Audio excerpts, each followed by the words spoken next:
देखो, इस वीडियो के अंदर अभी हम नया एक टॉपिक स्टार्ट कर रहे हैं। अभी तक हमने जो पढ़ा था वो था, हम लोगों ने इंडिकेटर्स के बारे में पढ़ा था कि एसिड और बेस जो होते हैं ना, उनको हम कैसे उनके बारे में पता कर सकते हैं। आप इसका एक स्क्रीनशॉट ले लीजिए ताकि आपको इसके बारे में सब कुछ एक जगह पर पता चल जाए। नेक्स्ट टॉपिक जो है वो हमारा ये है कि हमने यहाँ पर इंडिकेशन दिया 3 चीज़ों से कि ये कलर कैसे चेंज करते हैं, इनको स्मेल करके हम कैसे पता कर सकते हैं और इनका टेस्ट करके हम कैसे पता कर सकते हैं।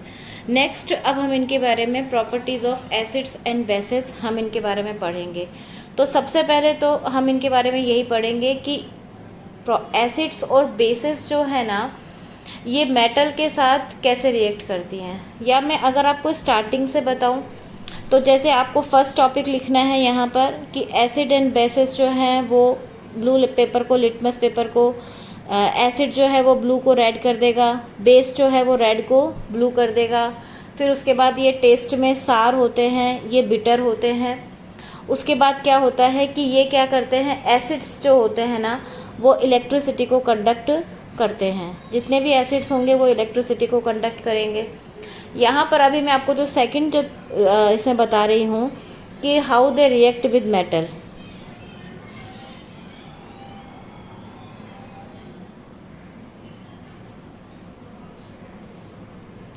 ये हमारा एक टॉपिक है, इसके अंदर यहाँ पर हम इनके बारे में पढ़ेंगे।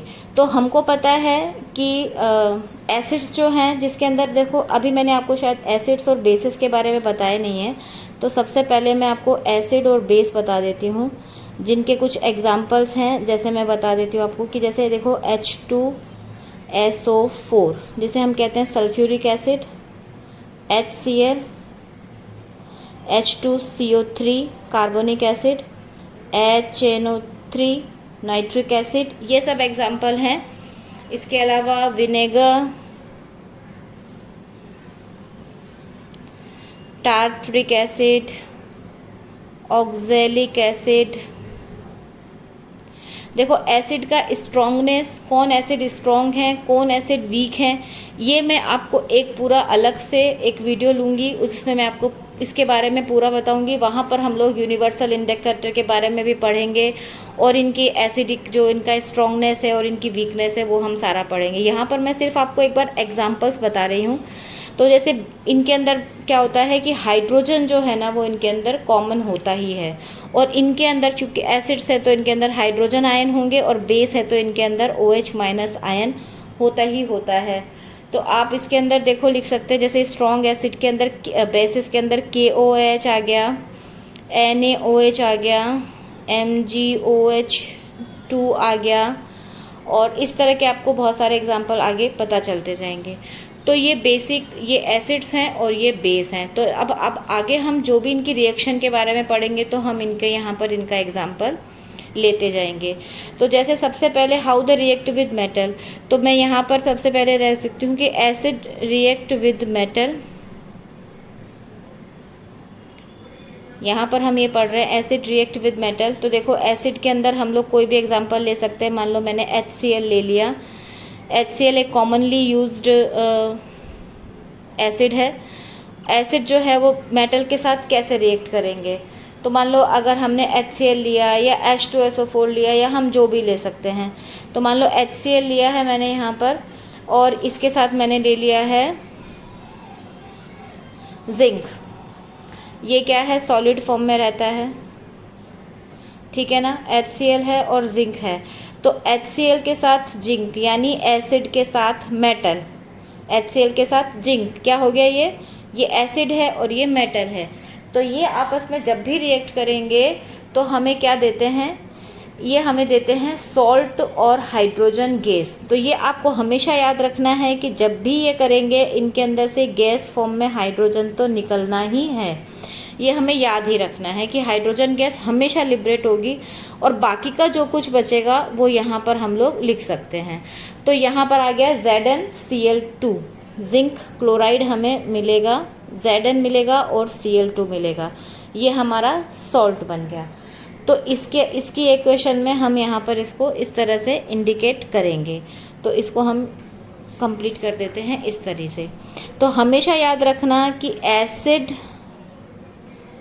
प्लस मेटल रिएक्ट करेंगे और सॉल्ट बनेगा, प्लस हाइड्रोजन गैस उसमें से हमेशा रिलीज़ होगा।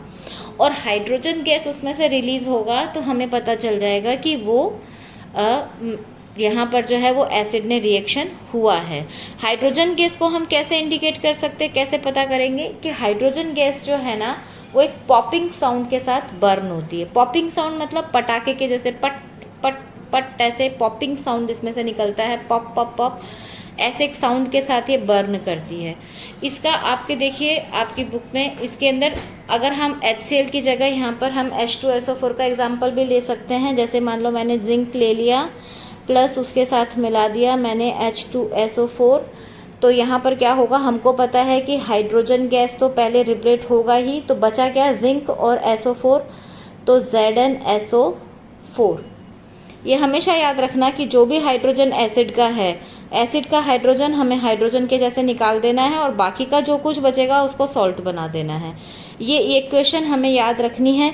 मेन जो आपको याद रखना वो ये है कि एसिड और मेटल जो है वो रिएक्ट करके हमेशा सॉल्ट और हाइड्रोजन गैस बनाएगा। आपको ये यहाँ पर कोई भी एसिड दे दे, कोई भी मेटल दे दे, रिएक्शन हमेशा यही होगा, ये आपको याद रखना है। आपकी बुक के अंदर इसके लिए एक डायग्राम दिया हुआ है, वो डायग्राम मैं आपको बताती हूँ। देखिए यहाँ पर ये डायग्राम है। इस डायग्राम के अंदर क्या है, सबसे पहले देखो यहाँ पर हमने एक टेस्ट ट्यूब लिया। इस टेस्ट ट्यूब के अंदर जिंक के ग्रेन्यूल्स डाल दिए, क्योंकि जिंक जो है ना वो छोटे छोटे मेटल है, तो इसका छोटा छोटा मेटल जो है उसका ग्रेन्यूल डाल दिया। और यहाँ पर हमने पानी के अंदर सल्फ्यूरिक एसिड ले लिया।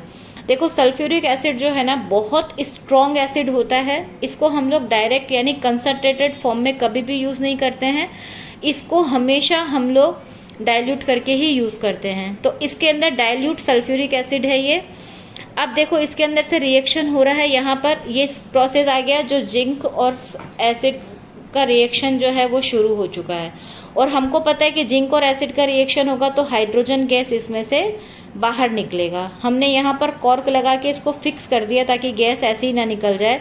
और अब इस गैस को हम लोग यहाँ पर इसके अंदर से जो ये ग्लास की ट्यूब है इसके थ्रू हम यहाँ पर ले आएंगे। ये एक सॉप का सॉल्यूशन है। सॉप का सॉल्यूशन हमने इसलिए लिया है कि इसके अंदर से हमको गैस रिलीज होते हुए दिखेगी, बुलबुलों की तरह हमको लगेगा। जैसे आपने देखा होगा कि पानी के अंदर अगर हम किसी टेस्ट ट्यूब से या कोई भी अगर फूंक मारते हैं तो उसके अंदर से ऐसे बबल्स निकलते हैं, तो ये बबल्स हमको निकलते हुए दिखेंगे, इसलिए हमको यहाँ पर पता चलेगा कि यहाँ पर कोई गैस रिलीज हो रहा है। और फिर उस गैस को पास ले जा कर के हम एक कैंडल जलाएंगे, तो वो कैंडल जो है ना वो पॉप साउंड के साथ बर्न होगा, ठीक है ना, बर्निंग होता, एक्सप्लोजन, ऐसे एक्सप्लोजन जैसे पटाखा फूटता है ना वैसा लगेगा आपको। तो इस चीज़ का इंडिकेटर है कि ये जो गैस जो निकल रही है वो हाइड्रोजन गैस है, क्योंकि हाइड्रोजन गैस की ये प्रॉपर्टी है कि वो पॉपिंग साउंड के साथ बर्न होती है। तो इस पूरे प्रोसेस से हमें ये समझ में आ गया कि मेटल जो है वो एसिड के साथ रिएक्शन करके सॉल्ट और हाइड्रोजन गैस देते हैं। ये हमारा एक यहाँ पर एग्जाम्पल हमको मिल गया है। सेकंड इसके अंदर क्या था कि how the acid react base react with acids. तो देखो एसिड्स यहाँ पर हमने पढ़ना था how the react with metal. अब हम पढ़ेंगे यहाँ पर बेस रिएक्ट विद मेटल, ठीक है। अब देखो इसके अंदर यहाँ पर एक बात याद रखने की है कि सारे जो बेस हैं उनके अंदर ये काम नहीं होता, यानी सारे बेस जो है ना वो इसके साथ रिएक्शन नहीं करते हैं। खाली कुछ एक बेसिस जो हैं जैसे NaOH है या KOH है, ये जो है ना स्ट्रॉन्ग बेसिस हैं, ये ही रिएक्शन करते हैं। बाकी अधिकतर बेसिस जो हैं वो मेटल के साथ में कोई रिएक्शन नहीं करते हैं। तो जहाँ पर अगर मैंने आपको ले लिया, अगर मैं यहाँ पर लेती हूँ, मान लो मैंने ले लिया NaOH, ठीक है, ये हमने बेस ले लिया और इसके साथ में हम यही जिंक ले लेते हैं, ठीक है ना, जो कि सॉलिड फॉर्म में है। NaOH जो है वो एक्वस है, जैसे कि हम एसिड को हमेशा पानी में घोल के लेते हैं वैसे ही हमने बेस को भी पानी में डाइल्यूट, क्योंकि ये भी काफ़ी स्ट्रॉन्ग बेस है, ठीक है ना। तो इसके अंदर से भी क्या होगा, हमेशा याद रखना है कि यहाँ पर भी हाइड्रोजन गैस रिलीज होती है, यहाँ पर भी हाइड्रोजन गैस रियलाइज होती है। और बनता क्या है, देखो हाइड्रोजन गैस यहाँ से आई है, अब बचा क्या है, Zn और NaO, तो ये आपस में मिल के बनाते हैं Na2ZnO2, Na2ZnO2, ये इस तरह का एक सॉल्ट बनाते हैं। तो यही सेम रिएक्शन यहाँ पर भी आता है कि बेस है प्लस मेटल है और सॉल्ट और हाइड्रोजन गैस बनाते हैं, ठीक है ना। लेकिन not all the bases react with metal, only strong bases do, खाली स्ट्रॉन्ग बेसिस जो है ना वही इसके साथ रिएक्ट करते हैं। तो यहाँ पर हमारी एक प्रॉपर्टी होती है कि how they react with metal, तो मेटल के साथ कैसे रिएक्ट करते हैं, दोनों ही एसिड और बेस जो हैं वो दोनों मेटल के साथ रिएक्ट करके सॉल्ट और हाइड्रोजन बनाते हैं, दोनों के अंदर ही, बेस के अंदर मेटल के साथ। लेकिन सारे एसिड जो हैं वो मेटल के साथ रिएक्ट करेंगे, लेकिन बेसेस जो हैं वो रिएक्शन बहुत कम करते हैं, ओनली जो स्ट्रॉन्ग होंगे ना सिर्फ वही इसके साथ रिएक्शन करते हैं, ठीक है। सेकंड टॉपिक हमारा आता है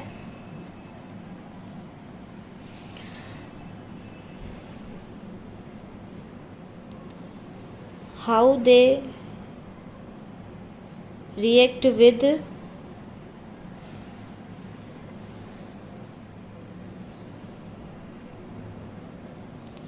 metal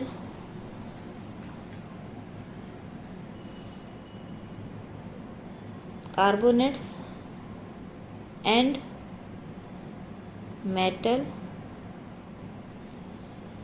hydrogen कार्बोनेट्स, ठीक है। तो अब इसके अंदर भी हमें एक चीज़ देखनी है कि देखो मेटल के कार्बोनेट्स और मेटल के हाइड्रोजन कार्बोनेट्स के साथ एसिड और बेस जो है वो किस तरह से रिएक्शन करते हैं। तो इसकी भी एक रिएक्शन हम यहाँ लिख सकते हैं कि अगर मेटल के कार्बोनेट्स हों, ये मेटल M फॉर मेटल है, इसके चाहे कार्बोनेट्स हों या और हाइड्रोजन कार्बोनेट्स हों प्लस एसिड हो, तो ये क्या रिएक्शन करते हैं, इनके अंदर से क्या रिएक्शन होता है, देखो ये सॉल्ट बनाते हैं प्लस इनके अंदर से CO2 रिलीज़ होगा और प्लस इनके अंदर से वाटर रिलीज़ होगा। ये इनका एक मेन है कि जब भी हम मेटल के कार्बोनेट्स या हाइड्रोजन कार्बोनेट्स को एसिड के साथ रिएक्शन कराएंगे तो वहाँ पर सॉल्ट बनेगा, कार्बन डाइऑक्साइड जो है वो गैस के फॉर्म में रिलीज़ होगी और हमें वाटर भी मिलेगा। तो ये हमारा एक एग्जाम्पल होता है मेटल का एसिड के साथ, मेटल के कार्बोनेट्स और एसिड के कार्बोनेट्स के साथ में कैसे रिएक्शन होता है। इसके अंदर देखो मैं आपको लेती हूँ, जैसे कि मान लो मेटल का कार्बोनेट्स है, उसके अंदर मैंने ले लिया, आपकी बुक में भी लिखा हुआ है, यही सेम प्रोसेस है। इसके अंदर क्या है, जैसे कार्बोनेट्स है तो मान लो मैंने ले लिया Na2CO3। Na क्या होता है, सोडियम, सोडियम क्या है, एक मेटल है, तो ये क्या हो गया, मेटल के कार्बोनेट्स हो गए, ठीक है। इसके साथ में मैंने मिला दिया HCl, ये हमारा क्या हो गया है, एसिड बन गया है। अब जब हम इसकी रिएक्शन लिखेंगे ना, तो रिएक्शन में हमको सबसे पहले क्या लिखना होता है कि हमको पता है कि H2O इसमें रिलीज़ होगा, इसमें CO2 रिलीज़ होगा और बाकी जो बचेगा उनका सॉल्ट बनेगा। तो देखो ये यहाँ पर CO3 जो था वो CO2 में रिलीज़ हो जाएगा, H जो है वो ऑक्सीजन के साथ मिलकर के H2O बनाएगा, तो हमारा बचेगा क्या यहाँ पर, NaCl, ठीक है। तो ये हमारी पूरी रिएक्शन कंप्लीट हो जाती है कि Na2CO3 मेटल का कार्बोनेट है, इसको हम कहेंगे सोडियम कार्बोनेट, हाइड्रोक्लोरिक एसिड मिल करके NaCl CO2 और H2O बनता है। और अब हम इसको इक्वेशन को बैलेंस कर देते हैं। आप ये बात हमेशा याद रखना कि जब भी आपको एग्ज़ाम में इक्वेशन लिखनी है वो हमेशा बैलेंस फॉर्म में ही होनी चाहिए। अब जैसे मैंने यहाँ पर कार्बोनेट्स लिए हैं वैसे ही मैं यहाँ पर हाइड्रोजन का कार्बोनेट्स भी ले सकती हूँ। तो जैसे मैंने यहाँ पर लिया था Na2CO3, अब मैं ले लेती हूँ NaHCO3। ये हो गया सोडियम हाइड्रोजन कार्बोनेट। ठीक है, ये हमेशा सॉलिड होते हैं, ये एक्वस होता है, ये फिर से सॉलिड बनेगा या फिर एक्वस भी हो सकता है क्योंकि पानी में घुला हुआ रहता है ये। और H2O जो है वो लिक्विड है और CO2 जो है वो गैस की फॉर्म में है। आप इस तरह से इसकी वो भी बता सकते हैं। अब NaHCO3 मैंने ले लिया, इसके साथ हम लोगों ने फिर से HCl यूज़ कर दिया। और हमको सेम पता है कि चाहे कार्बोनेट्स हों चाहे हाइड्रोजन कार्बोनेट्स हों, हमेशा सॉल्ट, कार्बन डाइऑक्साइड और H2O ही निकलता है। तो सबसे पहले हम CO2 रिलीज़ कर देंगे, H2O वाटर बन जाएगा इसके अंदर और बाकी जो बचेगा उसका यहाँ पर सॉल्ट बनेगा। तो चाहे हाइड्रोजन कार्बोनेट्स हों चाहे कार्बोनेट्स हों, रिएक्शन हमेशा सेम ही होना है इनके अंदर। ठीक है, इस इक्वेशन को मैं बैलेंस नहीं कर रही हूँ, इसको आप बैलेंस कर लेना।